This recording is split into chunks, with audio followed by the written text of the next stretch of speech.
Carta do Santo Padre Francisco aos esposos, por ocasião do ano Família Amores Letícia. Queridos maridos e esposas do mundo inteiro, por ocasião do ano Família Amores Letícia, dirijo-me a vós para vos manifestar a minha estima e proximidade neste tempo tão especial que estamos a viver. Sempre tive presente as famílias nas minhas orações, mas mais ainda durante a pandemia, que colocou todos duramente à prova, sobretudo os mais vulneráveis. O momento que estamos a atravessar leva-me a aproximar com humildade, estima e compreensão de toda pessoa, casal e família na sua situação concreta.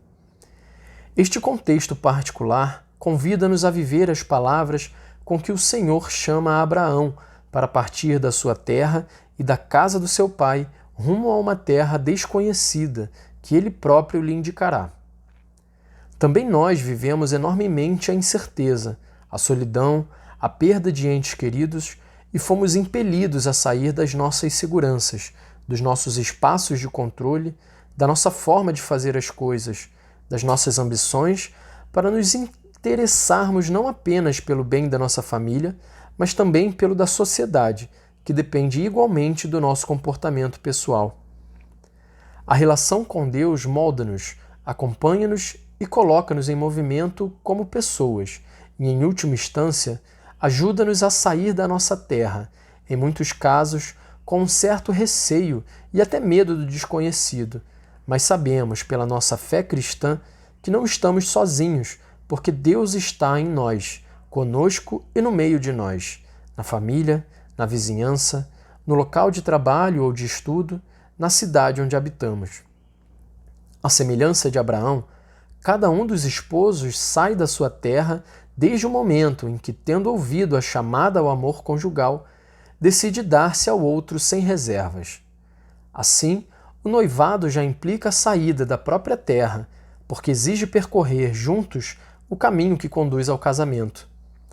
As diferentes situações da vida, a idade que vai passando, a chegada dos filhos, o trabalho, as doenças, são circunstâncias em que o compromisso mutuamente assumido obriga cada um a abandonar a própria inércia, as certezas, os espaços de tranquilidade para sair rumo à terra que Deus promete.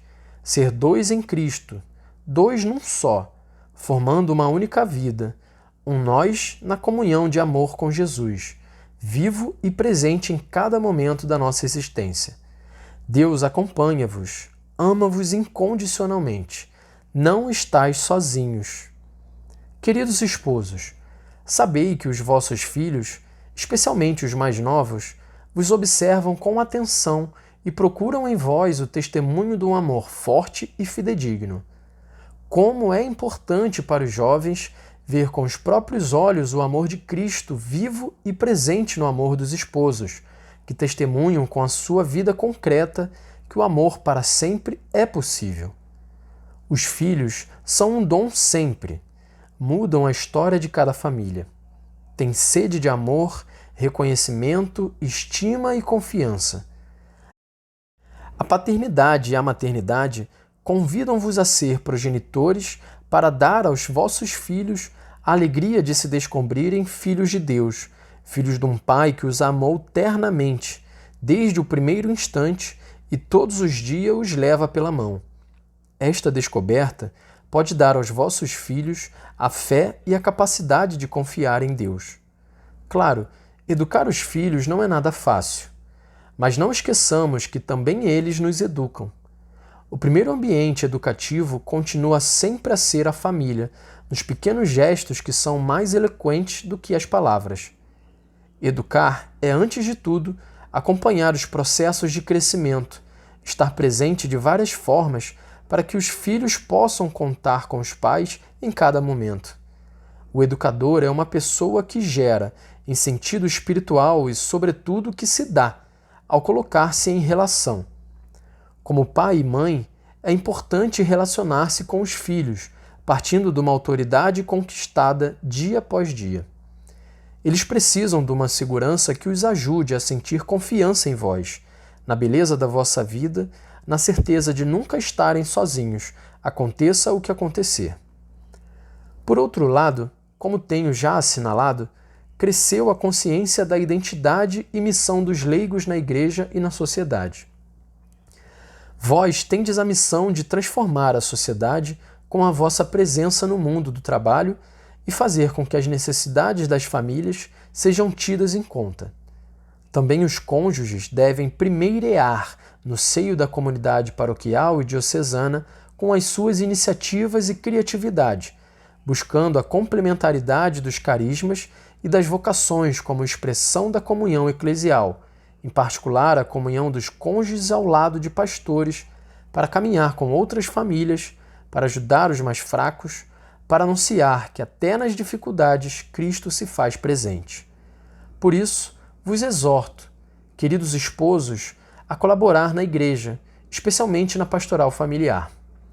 Com efeito, a corresponsabilidade pela missão chama os cônjuges e os ministros ordenados, especialmente os bispos, a cooperar de forma fecunda no cuidado e na tutela das igrejas domésticas. Lembrai-vos que a família é a célula fundamental da sociedade. O casamento é realmente um projeto de construção da cultura do encontro. Por isso, compete às famílias o desafio de lançar pontes entre gerações para a transmissão dos valores que constroem a humanidade. É necessário uma nova criatividade para expressar, nos desafios atuais, os valores que nos constituem como povo nas nossas sociedades e como povo de Deus na Igreja.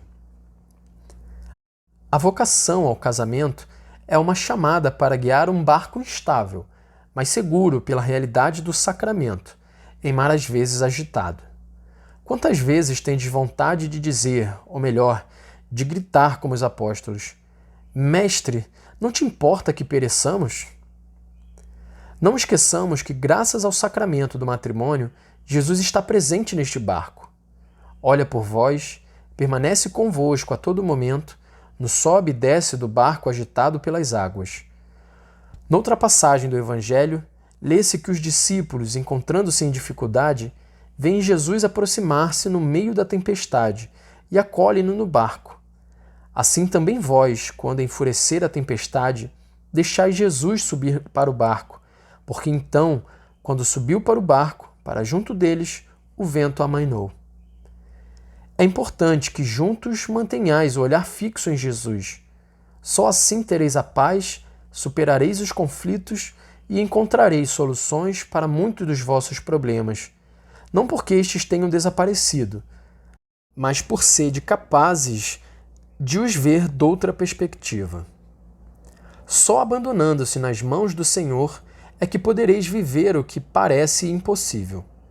O caminho é reconhecer a própria fragilidade e impotência que experimentais perante tantas situações ao vosso redor, mas ao mesmo tempo ter a certeza de que assim a força de Cristo se manifesta na vossa fraqueza.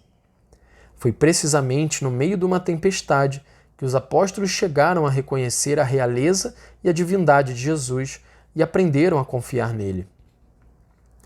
À luz destas referências bíblicas, quero aproveitar a ocasião para refletir sobre algumas dificuldades e oportunidades que as famílias têm vivido neste tempo de pandemia. Por exemplo, aumentou um tempo para estarem juntos, proporcionando uma oportunidade única para cultivar o diálogo em família. Obviamente, isto requer um exercício especial de paciência. Não é fácil estar juntos o dia todo, quando se tem que trabalhar, estudar, divertir-se e descansar na mesma casa. Que o cansaço não vos vença. Possa a força do amor tornar-vos capazes de vos preocupardes mais com o outro, o cônjuge, os filhos, do que com o próprio cansaço. Recordai o que escrevi na exortação Amoris Laetitia, ao comentar o hino paulino da caridade. Pedi com insistência este dom à Sagrada Família. Lede uma vez e outra o elogio da caridade, para que seja ela a inspirar as vossas decisões e ações. Assim, o estar juntos não será uma penitência, mas um refúgio no meio das tempestades. Que a família seja um lugar de acolhimento e compreensão. Guardai no coração o conselho que dei aos esposos, de usarem estas 3 palavras: com licença, obrigado, desculpa. E se surgir algum conflito, nunca termineis o dia sem fazer as pazes.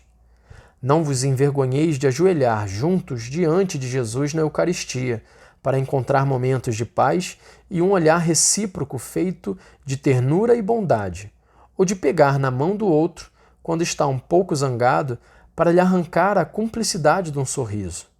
Fazei, talvez, uma breve oração, rezada conjuntamente em voz alta à noite antes de adormecerdes, com Jesus presente no meio de vós. Entretanto, para alguns casais, a convivência a que foram forçados durante a quarentena revelou-se particularmente difícil. Os problemas que já existiam agravaram-se, gerando conflitos que se tornaram muitas vezes quase insuportáveis. E vários chegaram até a ruptura de sua relação, sobre a qual gravava uma crise que não souberam ou não puderam superar. A estas pessoas, desejo manifestar-lhe também a minha proximidade e afeto. A ruptura de uma relação conjugal gera muito sofrimento por causa de tantas aspirações malogradas. A falta de entendimento provoca discussões e feridas que não são fáceis de remediar. Nem sequer é possível poupar aos filhos a amargura de ver que os seus pais já não estão juntos. Mesmo assim, não cesseis de buscar ajuda para que se possa, de alguma forma, superar os conflitos, a fim de que estes não provoquem ainda mais sofrimento entre vós e os vossos filhos. O Senhor Jesus, na sua infinita misericórdia, inspirar-vos-á o modo de avançar no meio de tantas dificuldades e dissabores. Não deixeis de o invocar e procurar nele um refúgio, uma luz para o caminho e, na comunidade, uma casa paterna onde há lugar para todos com a sua vida fadigosa. Não esqueçais que o perdão cura todas as feridas. O perdão mútuo é o resultado de uma decisão interior que amadurece na oração, na relação com Deus, como um dom que brota da graça com que Cristo cumula o casal quando os dois se voltam para Ele e o deixam agir. Cristo habita no vosso casamento e espera que lhe abrais os vossos corações para vos apoiar com a força do seu amor, como aos discípulos no barco. O nosso amor humano e frágil precisa da força do amor fiel de Jesus. Com ele, podeis verdadeiramente construir a casa sobre a rocha. A propósito, permiti que dirija uma palavra aos jovens que se preparam para o casamento.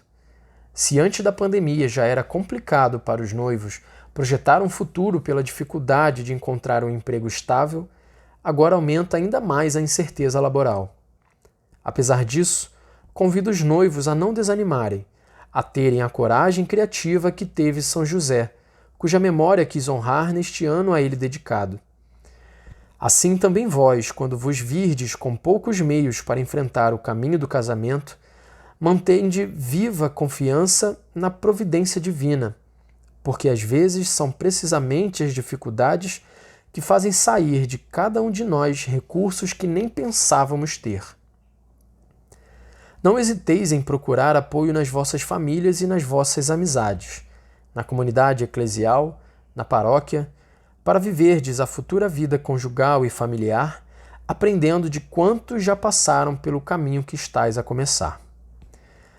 Antes de concluir, desejo enviar uma saudação especial aos avós e às avós que se viram impossibilitados durante o período de isolamento de ver os netos e estar com eles, as pessoas idosas que sofreram de maneira ainda mais dura a solidão.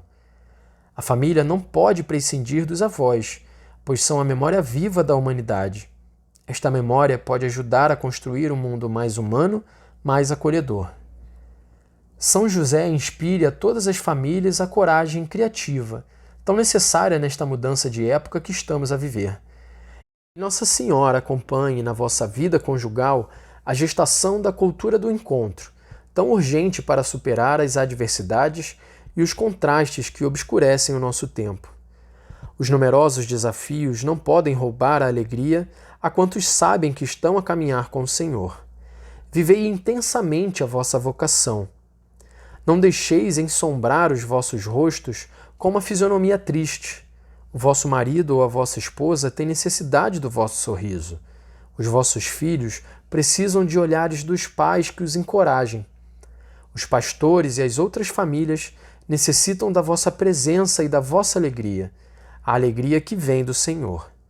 Com afeto, vos saúdo, exortando-vos a prosseguir na vivência da missão que Jesus nos confiou, perseverando na oração e na fração do pão. E, por favor, não vos esqueçais de rezar por mim todos os dias. O faço por vós. Fraternamente, Francisco. Roma, São João de Latrão, na festa da Sagrada Família, 26 de dezembro de 2021.